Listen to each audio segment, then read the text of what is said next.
Hi കൂട്ടുകാരെ, അപ്പം ഞാനിന്ന് വന്നിരിക്കുന്നത് ഒരു ലിപ് ലൈനർ പരിചയപ്പെടുത്താൻ വേണ്ടിയിട്ടാണ്. ഞാനപ്പോൾ ഇത് സ്റ്റുഡിയോന്ന് മേടിച്ചതാണ്. അപ്പോൾ എനിക്ക് ലിപ് ലൈനർ അങ്ങനെ വരയ്ക്കാനൊന്നും അറിയില്ല. ഞാനപ്പോൾ ഇത് ലിപ്സ്റ്റിക്കായിട്ട് യൂസ് ചെയ്യാറുണ്ട്. ഇതെനിക്കൊരു ലൈറ്റ് കളറായിട്ടാണ് തോന്നുന്നത്. എനിക്ക് ഇങ്ങനത്തെ ഒരുപാട് ഡാർക്ക് അല്ലാത്ത ന്യൂഡ് ഷെയ്ഡ് ലിപ്സ്റ്റിക്കുകളാണ് കേട്ടോ ഇഷ്ടം. ഞാൻ എപ്പോഴും അങ്ങനെ ലിപ്സ്റ്റിക്ക് ഉപയോഗിക്കുന്ന ആളല്ല.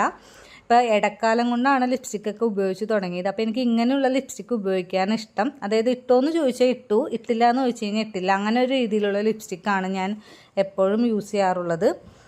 അപ്പോൾ എനിക്കിത് പേഴ്സണലി ഭയങ്കര ഇഷ്ടമായിട്ടുണ്ട്. പിന്നെ ഇതധികം ലോങ് ലാസ്റ്റിക് ഒന്നും അല്ല കേട്ടോ. നമ്മൾ ഫുഡൊക്കെ കഴിച്ച് കഴിഞ്ഞാൽ പോകും. അപ്പോൾ ഇടയ്ക്കൊന്ന് ടച്ചപ്പൊക്കെ ചെയ്ത് കൊടുക്കേണ്ടി വരും. ഒരു 100 രൂപയിൽ താഴേക്ക് ഇതിന് റേറ്റ് വരുന്നുള്ളൂ. അപ്പോൾ എനിക്ക് ഭയങ്കരമായിട്ട് ഇഷ്ടപ്പെട്ടു. അപ്പോൾ ഓൾ സ്കിൻ ടൈപ്പിന് ഈ കളർ ചേരുന്നതാണ് എനിക്ക് തോന്നുന്നത്. എൻ്റെ സ്കിന്നിന് എന്തായാലും എനിക്കിത് നന്നായിട്ട് സ്യൂട്ട് ആവുന്നുണ്ട്. ഞാൻ ഇടയ്ക്കൊക്കെ ഇത് യൂസ് ചെയ്യാറുണ്ട്. അപ്പോൾ താല്പര്യമുള്ളവർ സ്റ്റുഡിയോയിൽ പോകുമ്പോൾ പർച്ചേസ് ചെയ്തോളൂ.